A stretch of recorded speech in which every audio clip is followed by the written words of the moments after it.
दीपे चाम चादर मणि हाड़ पिंजरा दे, भीतर या सम जगत में और नहीं गिनगे। क्या कहा है? दीपे चाम चादर मणि, एक मक्खी के पंख जितनी चमड़ी पर ये आदमी इतराता है कि मैं गोरा, मैं काला, मैं सुंदर, मैं बदसूरत, मेरा रुतबा। सच पूछो तो आदमी की औकात क्या है? एक मुट्ठी राख भी नहीं है। जानवर मरता है तो कम से कम उसकी चप्पल जूते बन जाते हैं, लेकिन आदमी ऐसा है, जिए तो लाख का और मर जाए तो खाक का। रम जाए तो भगवान बन जाए, राम में रम जाए यानी परमात्मा में रम जाए तो भगवान बन जाए, और भोगों में रम जाए तो सीधा नरक में जाए। क्योंकि कई तिर्यंच ऐसे हैं असंगी आदि, जो असंगी जा सकता है पहले तक, लेकिन और जीव नहीं जा सकते हैं। दो इंद्रिय आदि, लेकिन इंसान ऐसा है, चढ़े तो सिद्ध शिला तक जाए और जाए तो रसातल में मिल जाए। क्योंकि आचार्यों ने बड़ी अच्छी बात कही है, तू नित पोखे ये सूखे, ज्यों धोवे त्यों मैली, और निस्दिन करे उपाय दे का रोग दशा फैली। मात पिता रज बीरज मिलकर बनी देह तेरी, हाड़ मांस नस लहू राध की प्रगट व्याधि घेरी। कहा एक चीज भी इसमें शुद्ध नहीं है, ये बनती है। कहते हैं जैसी इस चीज का निर्माण होता है शरीर का, तब भी अपवित्र पदार्थों से होता है। किससे? मात पिता रज बीरज मिलकर। शुरुआत इसके बीज में ही खोट है। हमारा तन बनता है तो क्या माता पिता के रज बीरज से मिलकर बनता है। राग से होता है शरीर का निर्माण, लेकिन राग से शरीर का निर्माण होता है जिस प्रकार से खाद से फसलें आती हैं। खाद तो गंदी होती है, गोबर की होती है, लेकिन उसी गोबर को यदि रख लिया जाए ये सोच कर कि नहीं ये खाद बहुत अच्छी है, इसने फसल दी है, तो बदबू सड़ान मार जाएगी। लेकिन उस खाद को यदि समय पर खेतों में बो दोगे तो फसलें लहलहाती आएंगी। इसी प्रकार से शरीर तो एक खाद की समान है तो गंदे पदार्थों से बना है, लेकिन इसमें समंत्र भद्र स्वामी कहते हैं स्वभाव तो असुचो काए रत्नात्रय पवित्र थे। ये भले अपवित्र पदार्थों से बना है, लेकिन रत्नात्रय से ये पवित्र हो जाता है। कोयले को लाख धो तो कोयला सफेद नहीं होता है, लेकिन कोयला को जला दो तो राख सफेद हो जाती है। इसी प्रकार से इस शरीर को कितने भी अच्छी साबुन से नहा लो, लेकिन अंदर क्या करोगे? अंदर तो क्या वही सारे पदार्थ तो गलत बने हैं, गलत हैं इसके अंदर, क्योंकि ये उत्पन्न भी गलत पदार्थों से होता है, टिका भी। कई लोग कहते हैं हमारी हड्डियां कमजोर हो गई, हमारा खून कम हो गया। क्या है? सब अपवित्र पदार्थों पर टिका होता है, और यदि उत्पादन करता है तो भी गलत पदार्थ ही उत्पादन करता है। नव मल द्वार स्रवे निस्वासर नाम लिए घिनावे। कहते हैं कि वास्तव में नाम भी ले लो, चाहे आँख का, नाक का, कान, कोई सा मल ले लो, हाथ धोना पड़ेगा। लेकिन जो त्याग तपस्या में लगा देते हैं, आपने 64 रिद्धि में पढ़ा है कि मुनिराज का यदि मल भी हो तो क्या रोगों को नष्ट करने में कारण आ जाता है। वो बोल ले तो जीवन में दुखी व्यक्ति भी सुखी हो जाता है, उनके हाथ में आते नीरस भोजन भी सरस हो जाता है। और कहते हैं पल पत्रों पर भी, फूलों पर भी, और अग्नि पर भी चल लें, जल पर भी चल लें, कैसे भी चल लें, उन्हें कोई कष्ट नहीं होता है। क्योंकि जो जीवन को साधना में उतार लेते हैं और वो साधक बन जाते हैं, एक दिन सिद्ध बन जाते हैं साधक से, और जो वासना में उतारते हैं वो नरक चले जाते हैं। तो हमें शरीर का उपयोग करना है, उपभोग नहीं करना है। क्योंकि हर लोग तो त्यागी नहीं बन सकते हैं। अंतर विषय वासना बरते, बाहर राग द्वेष गए भारी। याते परम दिगंबर मुद्रा धर न सके वे दीन संसारी। हर लोग मुनि मुद्रा धारण नहीं कर सकते हैं, लेकिन शरीर में अशुचि भावना का चिंतन करके शरीर को शुद्ध बना सकते हैं। शरीर को कैसे शुद्ध बनाओगे? क्योंकि ये धर्म का भी कारण शरीर है। धर्म से शरीर से ही व्रत होते हैं, उपवास होते हैं, आहार दान होते हैं, संयम पलता है, और इसी तपस्या में भी ये कारण है। शरीर तो एक संभावना है, या तो राम में लगाओ या काम में लगाओ। क्योंकि रत्नावली ने क्या किया था? तुलसीदास जी के लिए सोचो, पत्नी गुरु बन गई।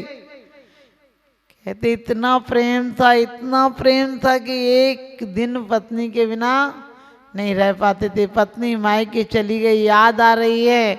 अब आज की तरह गाड़ी घोड़े तो थे नहीं, और रात में कुछ ऐसा चलता भी नहीं था। तो कहते हैं नदी बहुत चढ़ाव पर थी, और अचानक उन्हें अंधेरी रात में दिखा नहीं। लकड़ी का तख्ता समझा उनने, वो अकड़ा हुआ मुर्दा था। और उसको ध्यान रखना, नदी का भी बेबूझ है, नदी के भी अजीब रास्ते हैं। मुर्दे को तिरा देती है और जिंदा को उल्टा करती है। जिंदा को तिरा देना चाहिए, मुर्दे को डुबा दे तो कोई बात नहीं, लेकिन मुर्दा अपने को छोड़ देता है उसके भरोसे पर। अब झगड़ा नहीं करता है, कोई तकरार नहीं करता है, इसलिए तिर जाता है। और जिंदा हाथ पैर चलाता है तो यदि कुशल नहीं हो तो डूब जाता है।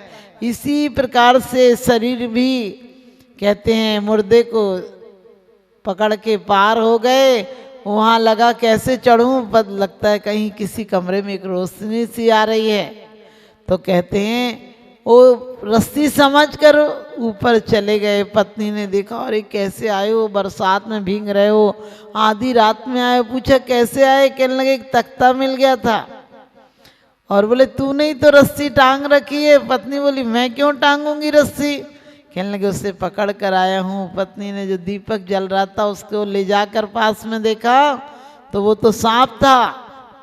तो कहते हैं उन्होंने कहा कि ऐसी प्रीति तुमको अस्थि और चाम की पुतली पर है, यदि ऐसी प्रीति तुम राम से कर लेते तो भवभीति क्यों होती। जैसी प्रीति राम से ऐसी हरि से होए, और चले जाओ बैकुंठ में पला न पकड़े कोई। कहते जितना काम, जितना संसार में चाम है, काम है, राम है, विश्राम है और धाम है, 5 चीजें हैं जीवन में। चाहो तो शरीर को काम में लगाओ, चाम में लगाओगे तो काम में लगेगा।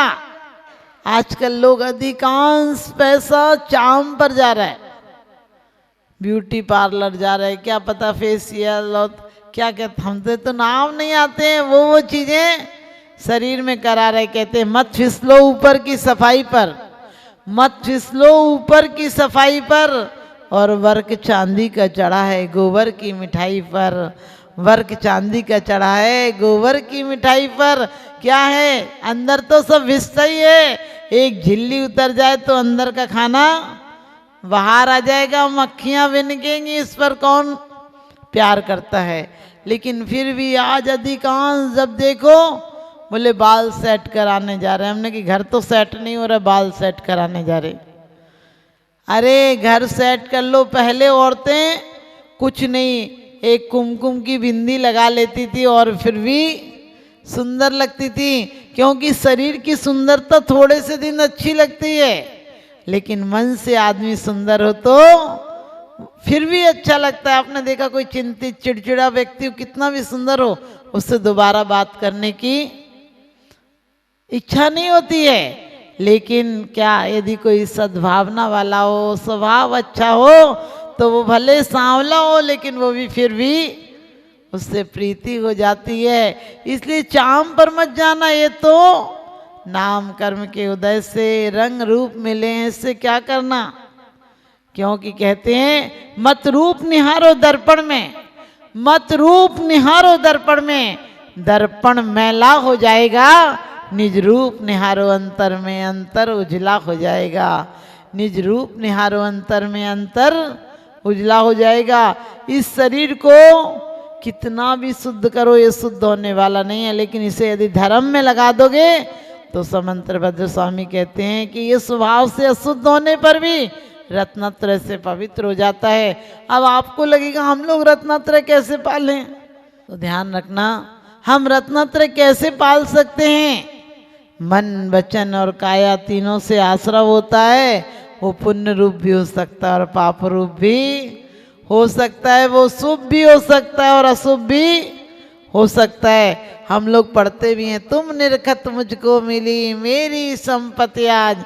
आप अभिषेक पाठ में पढ़ते हैं कि भगवान तुमको पाकर मेरा मन धन्य हो गया, तुम्हारे स्मरण से मन पवित्र हो गया, तुम्हारे दर्शन से आंखें पवित्र हो गई और तुम्हारे नमस्कार करने से अद्याभवत सफलता न से देवत्व दी चरणामज वीक्षणे ने। कहते भगवान आपको देखने से मेरे नयन पवित्र हो गए और अब तो क्या लग रहा है आपको देखकर कि लगता है मेरा संसार चुल्लू भर पानी की तरह रह गया। रूप पाना है तो ऐसा रूप पाओ कि इंद्र भी तुम्हें देखने के लिए जमीन पर उतर आए। भगवान बालक को भी रूप देखने के लिए क्या करता है इंद्र, 1008 नयन बनाता है। तो हम अपने स्वरूप में जाएंगे तो रूप अपने आप सुंदर मिलेगा। यदि हम राम में जाएंगे, राम का मतलब परमात्मा को ध्याएंगे, तो धाम भी मिलेगा और विश्राम भी मिलेगा। यहाँ भाग दौड़ में कुछ नहीं रखा है। पहले 2 भाई हुए, भवदेव और भूदेव। भवदेव पहले दीक्षा ले जाते हैं, एक बार आहार को आते हैं। उसी दिन भूदेव की एक दिन पहले शादी हुई रहती है, तो वो आहार करा के भाई को छोड़ने जाते हैं।